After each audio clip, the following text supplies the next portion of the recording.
បាទជំរាបសួរបងប្អូនរៀបចំឲ្យមកគ្រឿងទៀតបងប្អូនអើយថនតារា08ឡើង025បងប្អូនណាបាទរៀបចំឲ្យបងប្អូនមានចំណាប់អារម្មណ៍បាទអាប់ណាស់បងប្អូនអើយបាទរៀបចំឡើង025រួចរាល់ហើយអញ្ចឹងបងប្អូនបាទមានចំណាប់អារម្មណ៍មានតម្រូវការអាចតាក់ទងបានបាទអាចតាក់ទងបានតម្លៃពិសេសបងប្អូនណាបាទតម្លៃធូរធូរឯង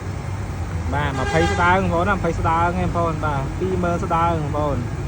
ចឹងបងប្អូនមានតម្រូវការចង់ទិញដាច់ចង់វាយដូរចង់បងរំលោះអីអាចតាក់ទងបានបាទលេខទូរស័ព្ទ Telegram 010 71 7448 071 518ការ៉េ2ហ្មងណាបាទនេះបាទរៀងស្អាតមែនតើបងប្អូននេះយើងតឡើង025ពណ៌ទឹកប្រាក់08ពង1ឡើង025មានហ្គាសហើយមាន license ហើយបាទអូ license នៅបាទនៅ license នៅបាទកុំឲ្យខុស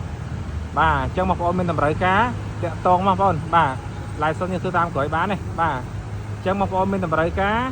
លាក់តងមកលេខទូរស័ព្ទខ្ញុំ010 71 7448 071 518ការ៉េ2បងប្អូនណានេះឲ្យមើលមកជុំបងប្អូនឲ្យមើលមកជុំណាបាទអញ្ចឹងបងប្អូនមានតម្រូវការបាទចង់ទិញដាច់ចង់វាយដូរចង់បងរំលោះអីបានមួយសេតបងប្អូនណាបាទតម្លៃល្អមែនតើបងប្អូនបាទ08បាទយើងអាប់ក្រេតឡើង025បងប្អូនអូយស្អាតណាស់បងប្អូនណាបាទកង់យ៉ាន់ឲ្យមួយសេតបងប្អូននិយាយទៅយើងលេងឲ្យមួយសេតតែម្ដងអញ្ចឹងបងប្អូនមានតម្រូវការវឺតបងប្អូនណាវឺតបាទតម្លៃល្អមែនតើតម្លៃនេះបាទឡើង025គឺអញ្ចឹងបាទអែមបាទបងប្អូនមានតម្រូវការតាក់ទងមកបាទចង់ឡើងស្រីឡានបងប្អូនក៏បានបាទឡើង021ឡើង025ក៏បានណាបាទឥឡូវខ្ញុំឡើងឡានខ្ញុំឲ្យបងប្អូនបាទណាបាទអែមមែនតើបងប្អូនហើយខ្ញុំបង្ហាញរឿងក្នុងបន្តិច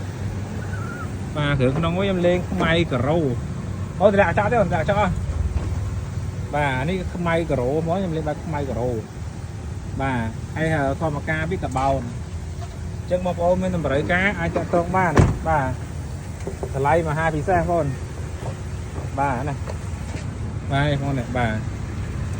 បាទនេះបាទកបោនបងលេងកបោនលេងខ្មៅការ៉ូដៃចកោតនេះបាទដៃចកោតមានសិតតែមួយសេតអស់ហើយទៅបាទនេះពលិមចកោតនេះមួយសេត Android ថ្មីចាស់បាទអញ្ចឹងបងប្អូនបាទមានតម្រូវការតាក់ទងមកលេខទូរស័ព្ទ010 71 7448 071 518ការ៉េ2បាទអរគុណច្រើនបងប្អូនគ្នាបាទ